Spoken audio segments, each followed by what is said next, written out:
After meeting with the champions, I left to research the ancient technology, but nothing of note came of my research. The return of Ganon looms, a dark force taunting us from afar. I must learn all I can about the relics so we can stop him. If the fortune teller's prophecy is to be believed, there isn't much time left. But turning over these thoughts in my head puts me ill at ease. I suppose I should tune in for the night. P.S. Tomorrow, my father is assigning him as my appointed knight. I set out for Goron City today to make some adjustments to Divine Beast Var Rudanya. I still recall feeling his eyes on me as I walked ahead. The feeling stayed with me so long, I grew anxious and weary.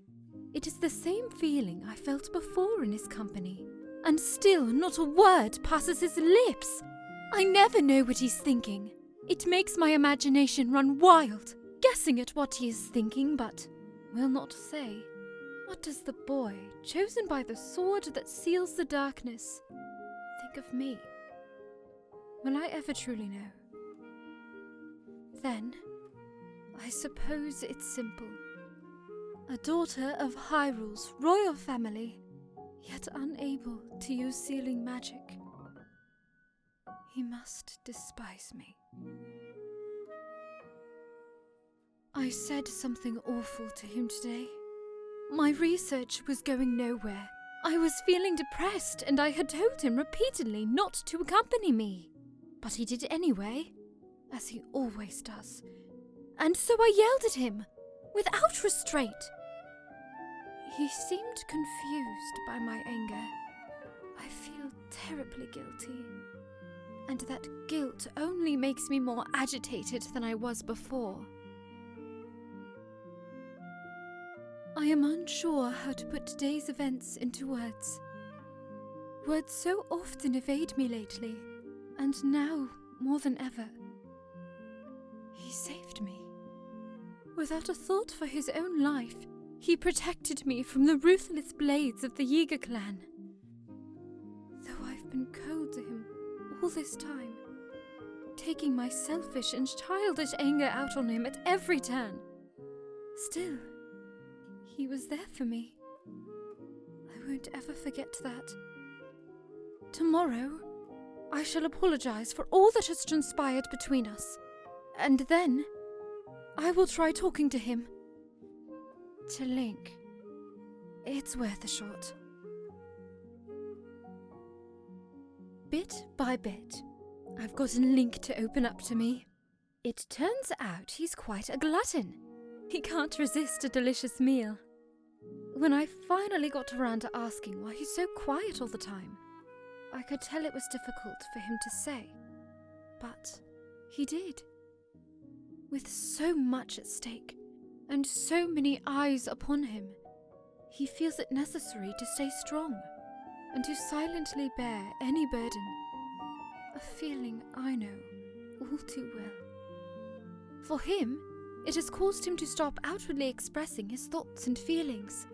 I always believed him to be simply a gifted person who had never faced a day of hardship. How wrong I was. Everyone has struggles that go unseen by the world. I was so absorbed with my own problems, I failed to see his. I wish to talk with him more, and to see what lies beneath those calm waters, to hear him speak freely and openly, and perhaps I too will be able to bare my soul to him and share the demons that have plagued me all these years. Father scolded me again today. He told me I am to have nothing more to do with researching ancient technology. He insisted that I focus instead on training that will help me awaken my sealing magic. I was so frustrated and ashamed I could not even speak.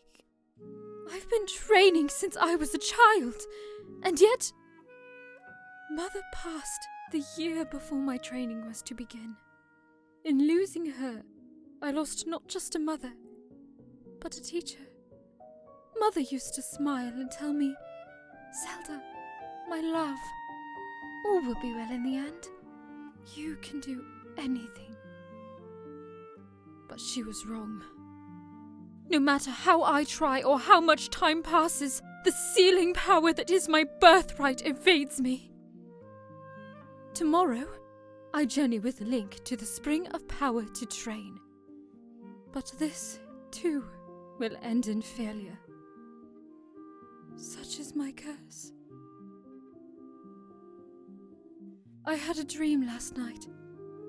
In a place consumed by darkness, a lone woman gazed at me, haloed by blinding light. I sensed she was not of this world. I don't know if she was a fairy or a goddess, but she was beautiful.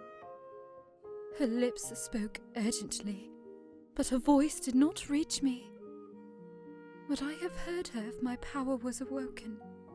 Or was my dream simply a manifestation of my fears?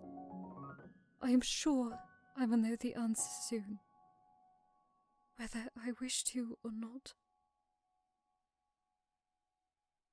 I turned 17 today. That means this is the day I will finally be allowed to train at the Spring of Wisdom. When Link arrives, we will set out for Mount Lanairu. The other champions will accompany us there. I have not seen my father since he last scolded me. Things are too strained now. I will meet with him when I return. Actually, I've had a horrible feeling ever since that weird dream. No one would believe a failure of a princess, but right now, for no particular reason, I am filled with a strange and terrible certainty that something awful is about to happen.